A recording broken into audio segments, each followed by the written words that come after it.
खान वाहन में अदालती हुकुम ते रानीपुर जी पीरानी हवेली में मुबैना तशद्दुद करे मारायल मासूम निगरी फातिमा फरोज़ जी क़बर कुशाई कई पे वञे। इन हवाले से वीडियो लिंक ज़रिए तफ़सील ॿुधाए रहियो आहे अल्लाह बख़्श कुंदर। जी अल्लाह बख़्श आखा कजो।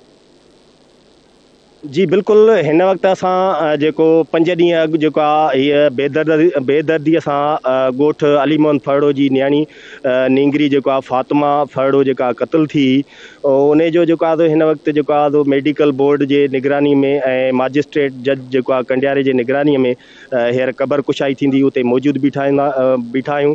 ऐं अवां ॾिसंदा हूंदो त जेको आहे सो तमामु मसइला इंतिज़ाम जेके सिक्योरिटी जा आहिनि सख़्तु कया विया आहिनि ऐं मेडिकल बोर्ड भी अनक़रीब हिते पहुचण वारो आहे ऐं क़बर कुशाई थींदी ऐं उन जा जेको आहे जुज़ा वरिता वेंदा, पोस्टमार्टम जे लाइ जुज़ा वरिता वेंदा ऐं जेको आहे फॉरेंसिक जी जेका नवाब शाह ऐं नौशर फिरोज़ जी टीम आहे उहा जेको आहे हिते पहुचंदी, जेका क़बर कुशाई खां पोइ जेको आहे पोस्टमार्टम लाइ जुज़ा वठंदी। जी।